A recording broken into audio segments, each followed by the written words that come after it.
Selamat pagi, apa kabar pemirsa TVR Parlemen dimanapun Anda berada, berjumpa kembali dalam program TVR 09 bersama saya Alfat Rizky dan juga rekan saya. Dan saya Elisa Purba. Pemirsa, dalam 30 menit ke depan kami akan sajikan kepada Anda sejumlah berita nasional, khususnya dari sudut pandang DPR RI sebagai referensi Anda dalam memahami dinamika politik, hukum, ekonomi, sosial, dan budaya di Indonesia. Dan pemirsa TVR Parlemen, inilah TVR 09 selengkapnya.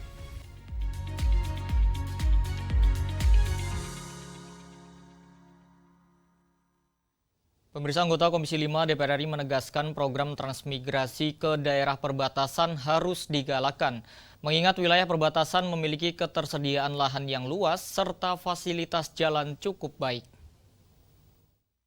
Anggota Komisi 5 DPR RI Sujatmiko menekankan pentingnya program transmigrasi ke wilayah perbatasan untuk meningkatkan ketahanan wilayah Indonesia. Pasalnya program itu tidak masuk dalam list program Kementerian Transmigrasi pada rencana kerja tahun 2024-2025.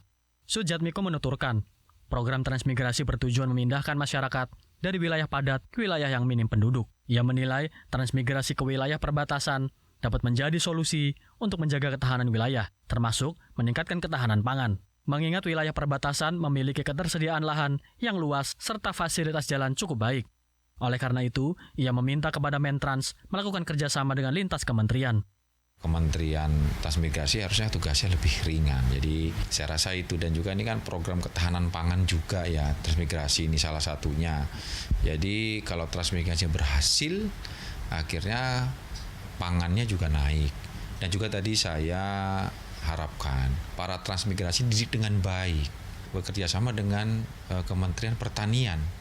Jadi saya punya contoh, dengan tata tanam cocok tanam yang biasa itu hanya 6-8 ton gabah kering panen per hektar. Tapi dengan tata cara tanam yang baik itu bisa 10-12 ton per hektar. Realisasi program Kementrans tahun 2024 sejauh ini belum optimal. Pasalnya, dari 6.000 KK yang mendaftar transmigrasi, hanya 121 KK yang terrealisasi. Menurutnya, Mentrans harus meminimalisir antrian sehingga realisasi programnya minimal dapat mencapai 50%. Fitian dan Handoko, TVR Parlemen melaporkan. Pemirsa, pembangunan desa harus sejalan dengan pemberdayaan masyarakat sebab DPR RI menilai terwujudnya negara Indonesia yang maju harus dimulai dari pembangunan di desa yang mayoritas memiliki kekayaan alam. Komisi 5 DPR RI menilai Menteri Desa dan Daerah Tertinggal Yandri Susanto memiliki rencana kerja yang komprehensif terkait program pembangunan desa. Namun, anggota Komisi 5 DPR RI Boyman Harun menekankan pentingnya memberdayakan masyarakat dalam mencapai keberhasilan program itu.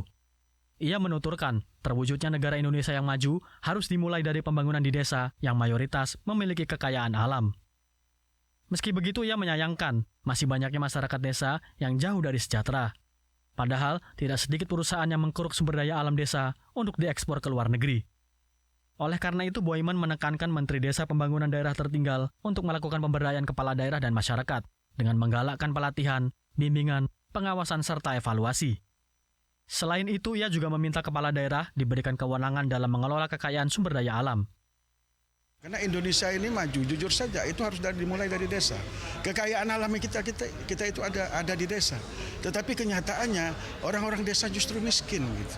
Padahal sumber alam yang ada di desa itu dikeruk terus untuk dibawa keluar, tetapi daerahnya miskin, pembangunannya sangat minim. Tetapi dengan rencana kerja Menteri Desa sekarang, yang insya Allah membangun dimulai dengan desa, bekerja dengan kementerian-kementerian lain, saya pikir itu rencana kerjanya masuk akal benar. Program Kemendes PDT diantaranya terkait dengan upaya memaksimalkan peran Corporate Social Responsibility atau CSR dalam membantu pembangunan desa. Namun ia mengingatkan kepala desa untuk tidak menyerahkan aset daerah secara penuh kepada perusahaan, melainkan dengan membuat sistem kemitraan kerja yang lebih menguntungkan masyarakat. Fitian dan Edo, TVR Parlemen melaporkan. Melalui strategi dan kebijakan tepat sasaran di berbagai sektor, DPR RI optimis target swasembada energi dapat tercapai. Dan kami hadirkan informasinya usai jeda. Tetaplah di TVR 09.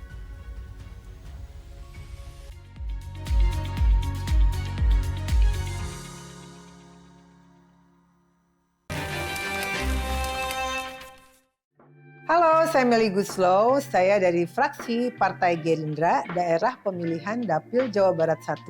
Kalian sedang menyaksikan program Di Balik Kursi. Sebenarnya dunia politik, dunia yang betul-betul nggak pernah terbayangkan sebelumnya. Sama sekali, 1% pun nggak terbayangkan. Tapi ketika saya punya profesi sebagai pencipta lagu, sebagai musisi, ada beberapa hal yang sepertinya memang harus saya perjuangkan di dalam, khususnya di Undang-Undang Hak Cipta yang masih banyak harus dibenahi. Si para seniman gitu. Ngomongin soal seni itu bukan cuma di lagu aja ya, kita melebar ke budaya dan lain-lain.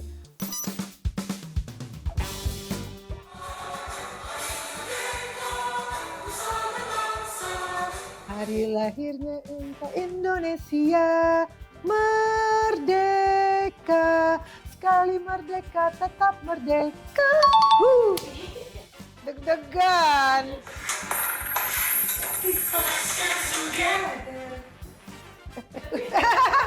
Mendadak lupa. Let's dance together. Get on the dance floor, the party will start. Like that. Let's dance together, let's party and turn off the light. Aku lagu sendiri suka nggak apa. Tetap kahiji, rukun sakabehna, gitulah pokoknya mah. Segera, hanya di TVR Parlemen. Semangat setiap langkah kecil yang kita ambil untuk kebaikan. Setiap tindakan yang mencerminkan kepedulian adalah bagian dari perjuangan yang berkelanjutan. Di era ini, pahlawan tidak hanya mereka yang berjuang di medan perang, mereka yang berkontribusi demi kebaikan bangsa. Mari kita jaga semangat pahlawan dalam diri kita dan terus berinovasi demi masa depan yang lebih cerah. Bersama kita bisa mewujudkan cita-cita bangsa. Teladani pahlawanmu, cintai negerimu.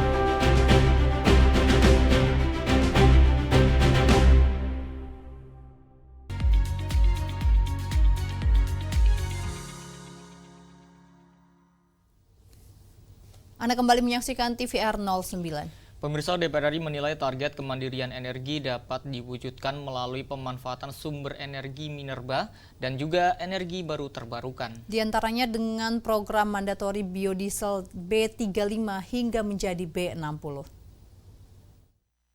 Indonesia memiliki banyak potensi energi yang dapat dimanfaatkan dan dikembangkan secara berkelanjutan. Untuk itu, anggota Komisi 12 DPR RI optimis target swasembada energi dapat tercapai.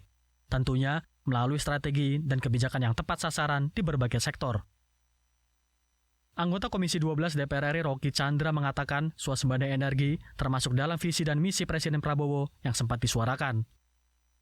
Menurutnya, target kemandirian pangan dapat diwujudkan melalui pemanfaatan sumber energi minerba dan energi baru terbarukan. Di antaranya dengan program mandatori biodiesel B35 hingga menjadi B60. Swasembada energi merupakan juga program dari visi misi Pak Prabowo yang sangat-sangat dielu-elukan karena bagaimana sumber-sumber energi yang ada di Indonesia, baik itu di minerba, baik itu di biofosil, semuanya itu bisa dipergunakan semaksimal mungkin untuk kesejahteraan rakyat Indonesia. Contoh saja di sini bagaimana B35 bisa kita upgrade lagi menjadi B50, B60 dan seterusnya. Memanfaatkan potensi energi di Indonesia salah satu memang yang digaungkan oleh Presiden terpilih kita adalah dengan hilirisasi ya. Hilirisasi bagaimana produk-produk energi kita bisa menjadi produk jadi di Indonesia. Rocky menambahkan penguatan hilirisasi energi merupakan solusi untuk meningkatkan nilai produk yang dapat menarik investasi. Sehingga diharapkan berdampak pada tersedianya lapangan pekerjaan baru bagi masyarakat Indonesia. Azibran Umam, TVR Parlemen melaporkan. Badan Legislasi DPR RI terus menyerap aspirasi masyarakat terkait penyusunan RUU Prolegnas Prioritas tahun 2025, salah satunya masyarakat Kalimantan Utara. Badan Legislasi DPR RI menyerap aspirasi masyarakat Kalimantan Utara terkait penyusunan RUU Prolegnas Prioritas tahun 2025. Badan Legislasi DPR RI diterima langsung oleh Togap Simangunsong selaku PJ Gubernur Kalimantan Utara. Anggota Balik DPR RI Arzeti Bilbina Setiawan menyampaikan kegiatan ini bertujuan untuk menyerap aspirasi dari masyarakat terkait Prolegnas Prioritas 2025 dan isu penting lainnya. Di antaranya seperti Undang-Undang Perbatasan dan pembahasan status ibu kota provinsi. Legislator fraksi PKB ini bahkan berkomitmen untuk mengawal 14 undang-undang terkait kesehatan. Maka dari itu, ia berharap pemerintah dan masyarakat bersinergi lebih baik agar tidak ada yang merasa dirugikan dalam suatu aturan undang-undang. Karena itu, PKB juga ada mengawal 14 undang-undang, undang-undang kesehatan masyarakat, farmasi, pemilu, obat dan makanan, yang di Balik kami baru saja melakukan giat menyerap aspirasi dari berbagai stakeholder yang tentunya adalah ingin mensinergikan sehingga kemudian aspirasi tersebut nanti akan kami garap di Balik dan juga pemerintah sehingga kemudian akan diharmonisasikan melalui DIM yang kemudian nanti akan diserap pendapat kembali sehingga kemudian akan menjadikan undang-undang. Selanjutnya, Arzeti Bilbina menambahkan Balik DPR RI akan melakukan konsinyering sebagai langkah percepatan untuk menciptakan undang-undang. Ia berharap undang-undang yang dihasilkan dapat berkualitas dan tidak lagi mengundang pro dan kontra di kalangan masyarakat. Dari Tarakan, Kalimantan Utara, Julian, TVR Parlemen melaporkan.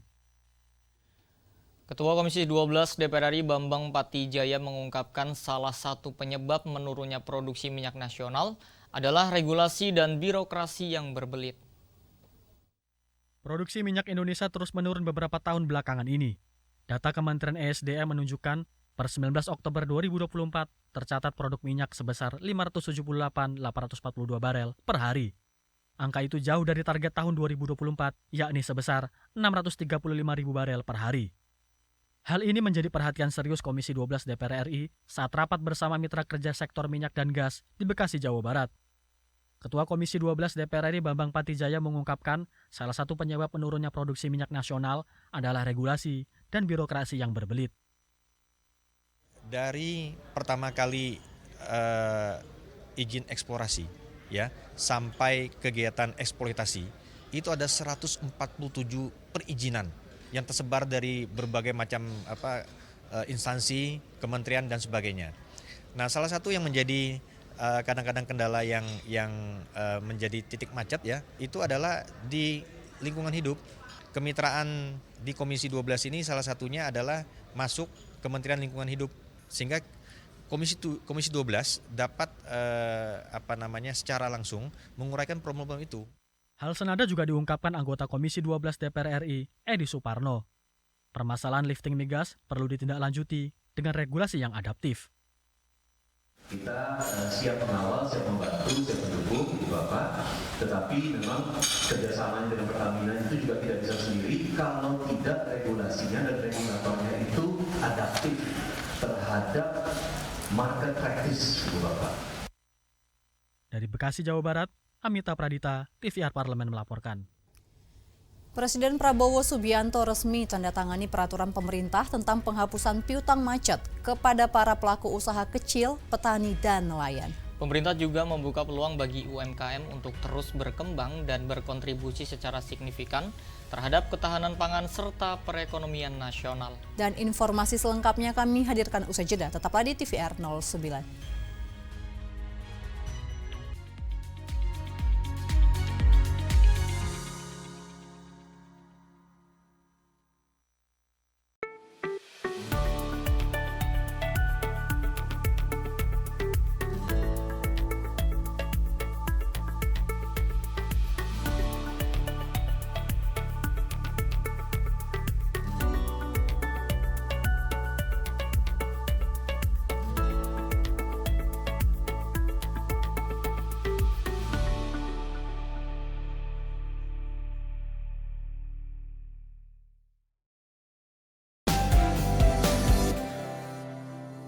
Jadi dulu saya adalah masyarakat yang skeptis. Kata Kak Emil harus berhati-hati.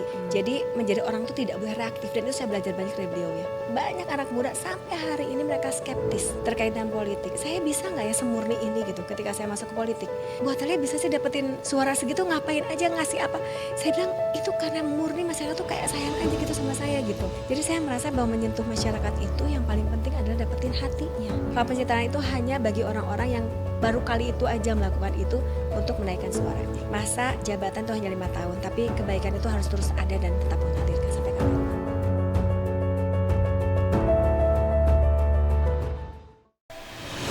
Semangat setiap langkah kecil yang kita ambil untuk kebaikan, setiap tindakan yang mencerminkan kepedulian adalah bagian dari perjuangan yang berkelanjutan. Di era ini, pahlawan tidak hanya mereka yang berjuang di medan perang, mereka yang berkontribusi demi kebaikan bangsa.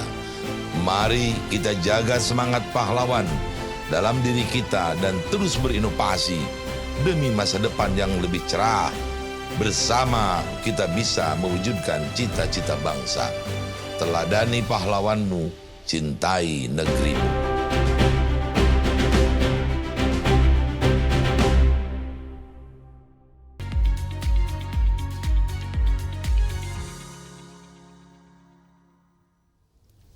Kembali di TVR 09. Pemirsa menyambut baik kebijakan penghapusan buku dan tagihan kredit para petani, nelayan, dan juga UMKM. Anggota Komisi 11 DPR RI menegaskan kebijakan ini perlu diformulasikan dengan baik, mulai dari perencanaan, pelaksanaan, hingga evaluasi. Agar pelaksanaannya berjalan maksimal dan berdampak positif bagi pengembangan usaha mikro kecil dan menengah serta petani dan nelayan dalam menggerakkan perekonomian nasional. Simak informasi mendalam yang telah dirangkum oleh tim redaksi TVR Parlemen dalam segmen editorial Parlemen. Berikut ini.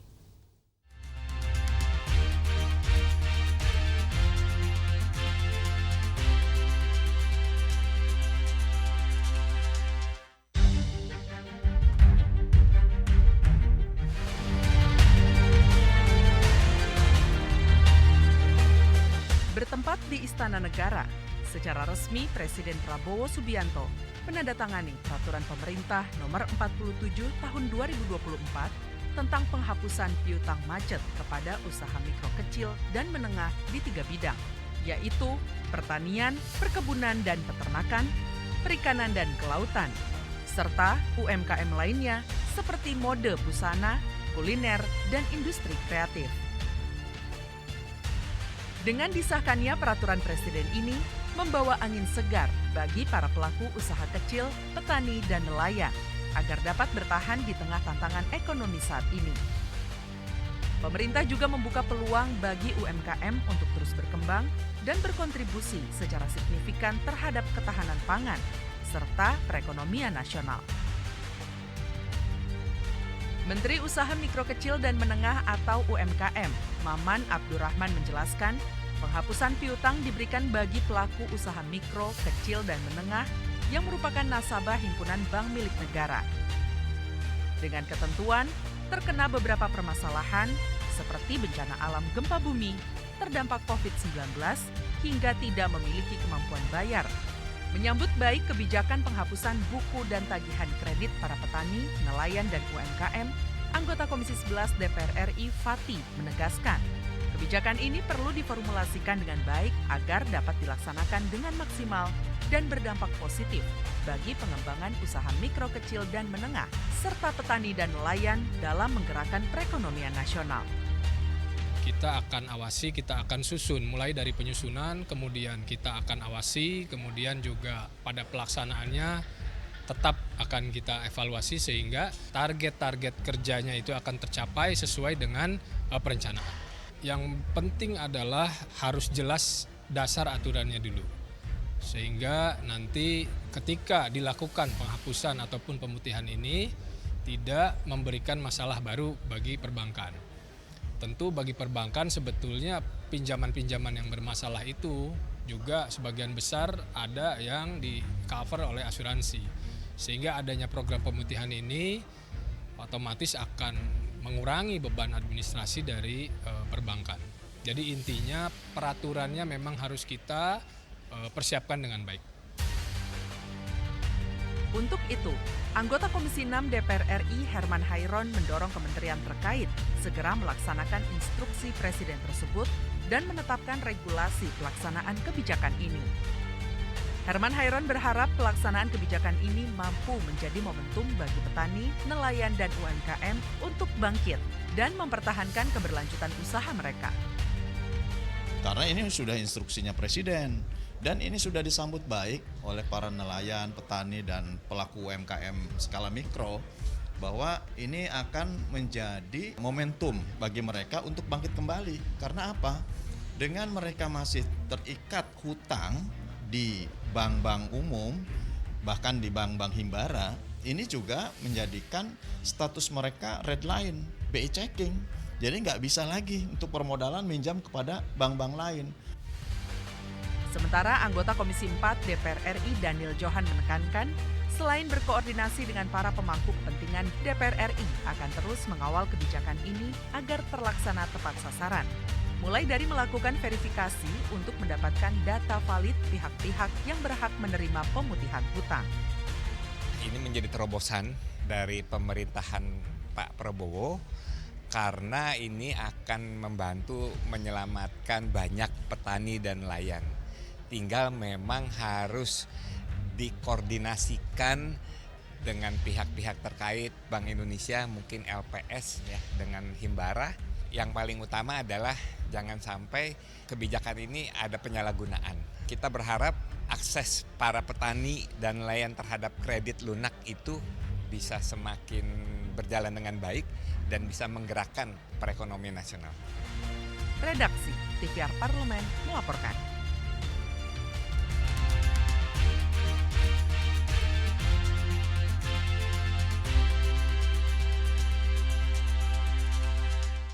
Ya, Elisa dan juga pemirsa, seperti yang kita tahu nih, anak-anak ini merupakan generasi penerus bangsa. Tentunya kalau misalkan generasi penerus bangsa, ini menjadi aset yang berharga yang turut berpengaruh bagi masa depan bangsa. Nah, tentu berkaitan dengan hal ini, Alfat, maka tumbuh kembang anak ini menjadi bagian dari tanggung jawab kita tentunya. Dengan sejak dini kita memberikan hal-hal positif bagi para penerus bangsa ini. Dan tentunya untuk memoles ya generasi bangsa ini atau anak-anak kita, ini dapat Anda ajak nih pemirsa, berwisata sekaligus mengembangkan edukasi diri. Anda dapat mengajaknya ke Perpusnas atau Perpustakaan Nasional. Lalu seperti apa dan bagaimana? Tentunya jangan kemana-mana, tetaplah bersama kami di TVR 09.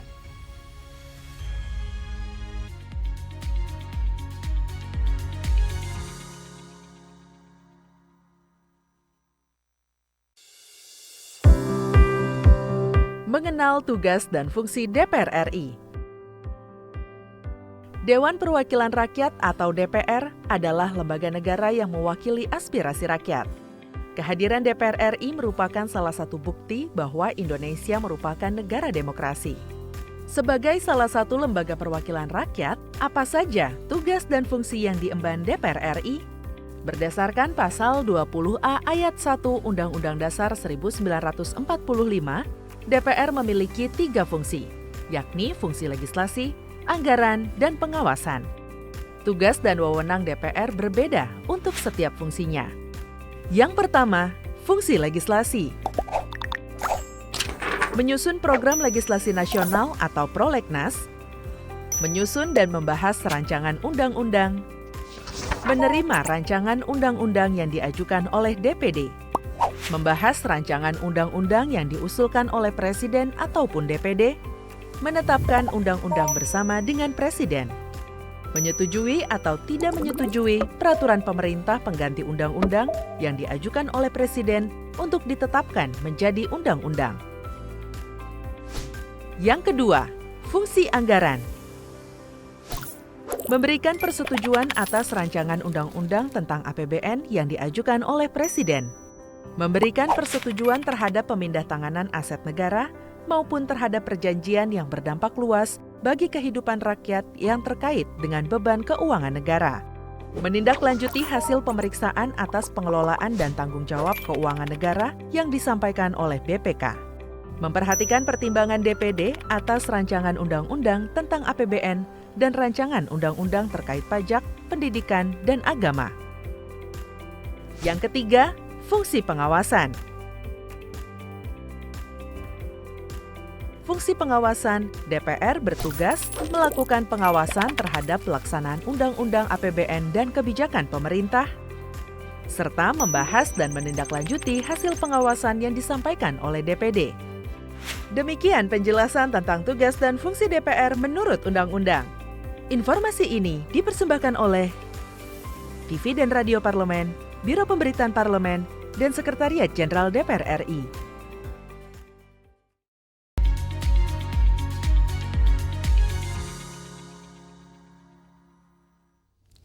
Terima kasih pemirsa, masih bersama kami di TVR 09. Pemirsa, tadi kita sudah membahas mengenai Perpustakaan Nasional. Sebagai informasi untuk Anda bahwa ini menjadi perpustakaan tertinggi di dunia dan memiliki 24 lantai. Nah, Perpustakaan Nasional ini terletak di Jalan Medan Merdeka Selatan, Jakarta. Luar biasa Elisa ya, ada perpus dengan 24 lantai. Ya.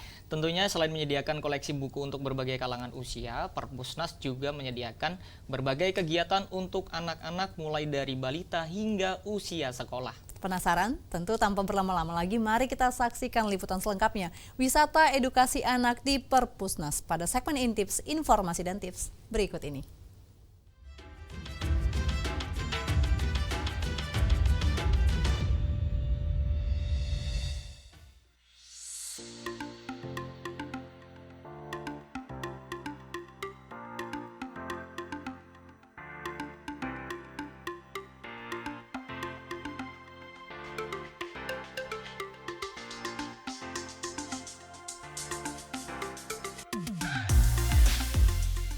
Pemirsa Intips, anak-anak adalah aset bangsa yang akan menjadi pemimpin di masa depan.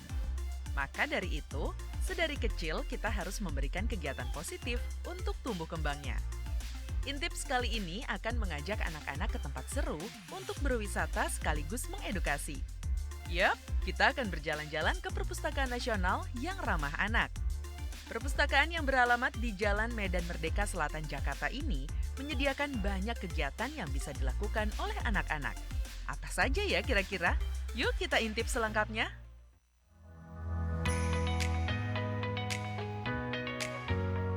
Perpustakaan tertinggi di dunia ini terdiri dari 24 lantai. Nah, di lantai 7 Perpusnas ada spot yang dikhususkan untuk layanan anak-anak. Di sini banyak koleksi buku khusus anak, mulai dari balita hingga usia sekolah loh. Desain ruangan baca yang berwarna-warni ini ikut membangun nuansa ramah anak yang ceria dan imajinatif. Selain datang perorangan, ternyata Perpusnas juga menerima kunjungan rombongan anak-anak. Seperti kunjungan yang dilakukan oleh Dizon Preschool Cideng berikut ini. Wah, kelihatan seru ya. Anak-anak sedang melihat apa itu? Ternyata ada kakak pustakawan yang sedang melakukan atraksi sulap. Sulap edukatif ini adalah salah satu layanan unggulan Perpusnas yang khusus dilakukan untuk anak-anak. Sulap edukatif ini adalah upaya untuk meningkatkan literasi anak yang dikemas dengan metode sulap yang menarik. Jadi dari kecil itu sudah kita tanamkan bahwa anak-anak itu loh, banyak loh informasi yang bisa didapatkan dari buku. Contohnya di layanan anak-anak itu kan ada sulap ya. Nah, biasanya materi-materi sulap itu diambil dari buku dan biasanya terakhir daripada pertunjukan itu nanti Pak tukang sulapnya pustakawan kita itu memberitahu bahwa sulap itu adalah trik-trik dan bisa dipelajarin. Nah, dipelajarin itu dari mana? Bisa belajar dari buku. Jadi kita itu memberikanlah edukasi berliterasi untuk anak-anak kita menjadi bekal mereka ke masa depan. Meskipun anak-anak usia toddler belum fasih membaca, namun kegiatan ini bisa menumbuhkan kecintaan anak terhadap buku sedari dini.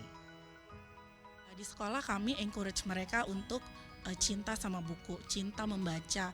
Walaupun mereka, khususnya murid saya di umur 2-3 tahun, walaupun mereka belum bisa baca, sekarang kan buku-buku sudah sangat-sangat kreatif. Ada yang pop up, ada yang penuh dengan gambar, ada yang penuh dengan bunyi, warna.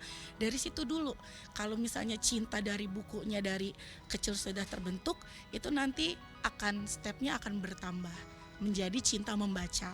Itu tujuan kami, goal kami adalah anak-anak menjadi cinta membaca, jadinya semakin banyak tahu, banyak ilmu. Selain layanan anak di lantai 5, anak-anak juga bisa melakukan berbagai kegiatan lainnya di Perpusnas, seperti kegiatan menonton bersama di mini teater yang ada di lantai 8 Perpusnas. Wah, rasanya seperti nonton di bioskop ya. Berkapasitas 35 orang di dalam mini teater ini, anak-anak bisa menonton berbagai tayangan edukatif yang menghibur. Kalau begini sih tambah seru ya nonton bersama teman-temannya. Tertarik untuk berkunjung dengan rombongan anak-anak? Mudah banget nih caranya. Pemirsa bisa mengirimkan surat permohonan kunjungan ke Perpusnas. Namun kalau pemirsa hanya ingin datang dengan buah hati tercinta, bisa langsung datang ke Perpusnas ya. Weekend juga buka kok. Jika sudah lelah dan lapar, pemirsa juga bisa mengajak anak-anak untuk singgah ke kantin Perpusnas di lantai 4. Menunya cukup bervariasi dan ramah di kantong juga kok. Bagaimana liputan Intips kali ini? Semoga bisa menjadi inspirasi ya untuk alternatif destinasi wisata anak yang edukatif. Sekian dulu liputan Intips kali ini. Sampai jumpa di liputan Intips berikutnya.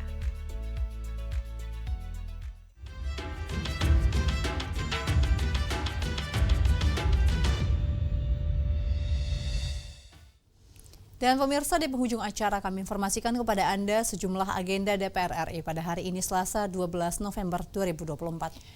Pemirsa, setelah TVR 09 pada pukul 10 waktu Indonesia Barat akan ada rapat paripurna DPR RI dengan agenda laporan Komisi 11 atas hasil uji kelayakan terhadap Kantor Akuntan Publik atau KAP dan pendapat fraksi-fraksi terhadap RUU tentang perubahan atas Undang-Undang Nomor 2 Tahun 2024.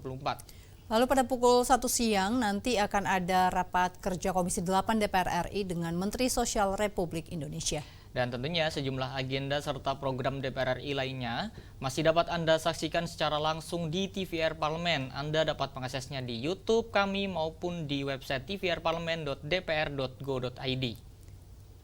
Dan pemirsa TVR Parlemen, demikianlah TVR 09 edisi pagi ini. Kami segenap kru TVR Parlemen yang bertugas mengucapkan terima kasih telah menyaksikan.